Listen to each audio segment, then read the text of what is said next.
अस्सलाम वालेकुम दोस्तों आज 15 शाबान की रात है, यानी शब बारात। इस रात की क्या अहमियत है लगभग सभी लोग जानते ही होंगे, और उम्मीद करते हैं कि सब लोग आज की रात में बातों में भी मशगूल रहेंगे। दोस्तों, आज की रात में मैं एक गलत फहमी जो मुसलमानों के बीच फैली हुई है उसकी तरफ इशारा करना चाहता हूं, और शायद कि मेरी बात अगर समझ में आ जाए तो इस गलत फहमी को लोग अपने दिमाग से निकाल दें। दोस्तों, जो सबसे बड़ी गलत फहमी है मुसलमानों में वो यह है कि वो दीन के समझ को लेकर के एक तरह से गुमराह है। उनको यह लगता है कि जो लोग नमाज पढ़ते हैं वो तो दीनदार हैं, और जो नहीं पढ़ते हैं वो बददीन है, उसका दीन से कोई लेना देना नहीं।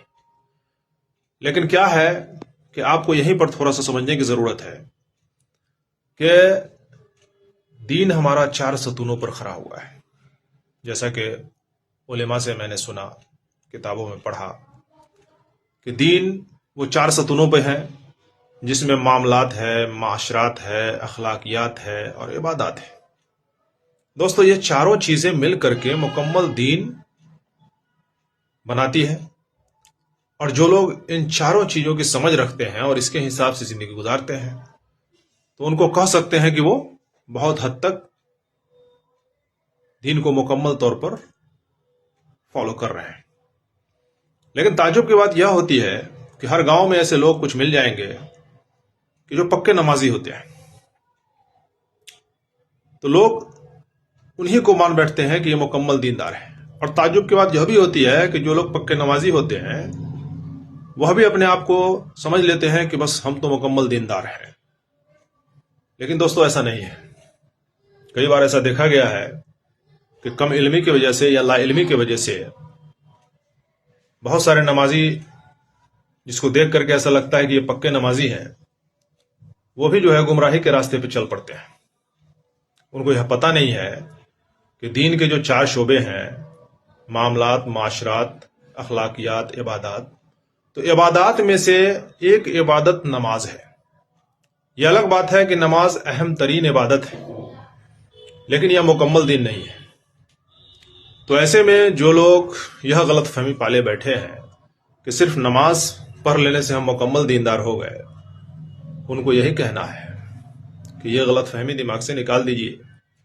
आप अपने अखलाक पर भी थोड़ा फोकस कीजिए कि लोगों के साथ आपका अखलाक कैसा है, किस अखलाक के साथ लोगों के साथ आप बर्ताव करते हैं।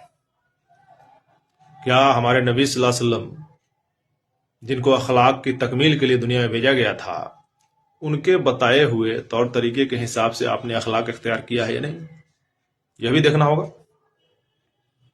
दूसरी बात है कि मामलात, अक्सर देखा गया है कि लोगों के मामलात बड़े पेचीदा होते हैं, बड़े उलझे हुए होते हैं, और मामलात के बिना पर भी लोग बदनाम होते हैं। तो आपके मामलात जो है वो अच्छे होने चाहिए। लोगों के साथ लेन देन करते हैं, ऐसा तो नहीं कर्ज लेकर के अब भूल जाते हैं, देने का इरादा ही नहीं रहता है। तो मामलात को भी देखना होगा, अपने लोगों के साथ, अपने घर के लोगों के साथ, अपने माशरे के लोगों के साथ किस तरह का जो है आप बर्ताव करते हैं। तो ये मामलात के बाद माशरात में भी आ जाता है, किस तरह का माशरा आप तैयार कर रहे हैं। क्या आप जो है ऐसे काम कर रहे हैं जिससे लोग आपको जो है बेदीन कहने पे मजबूर हैं, या गैर शरई काम करने वाले के नाम से आपको जो है जाना जा रहा है। तो माशरात को भी देखना होगा कि माशरे में किस तरह से आप जिंदगी गुजारते हैं। क्या सुन्नत नबी को फॉलो करते हैं कि नहीं, अल्लाह के बताए गए जो तरीके हैं, हुक्म है, उस पर चलते हैं कि नहीं। तो इस तरह से दोस्तों, दीन सिर्फ नमाज पढ़ लेने का नाम नहीं है। तो एक बार फिर से सुन लीजिए कि यह गलत फहमी दूर कर लीजिए कि सिर्फ नमाज पढ़ना मुकम्मल दीन है। नमाज इबादत में से एक अहम तरीन इबादत है। उस इबादत में नमाज भी है, रोजे भी है, हज भी है, ज़कात भी है, बहुत सारी बातें हैं। लेकिन नमाज एक अहम तरीन इबादत है, मुकम्मल दीन नहीं है। तो इस बात को ध्यान में रखते हुए आप अपने मामलात ठीक कीजिए, अखलाक अच्छे रखिए, معاشرے میں جو ہے سنت نبوی کے پیروی کے ساتھ رہیے، اور اس طرح سے اگر آپ نماز بھی پڑھتے ہیں ساتھ میں تو آپ ایک دیندار مانے جائیں گے، اور نہیں تو آپ کی دینداری میں کمی ہے، اس کو سدھاریے۔ اللہ تعالی ہم سب کو ان سب باتوں پہ عمل کرنے کی توفیق عطا فرمائے، آمین۔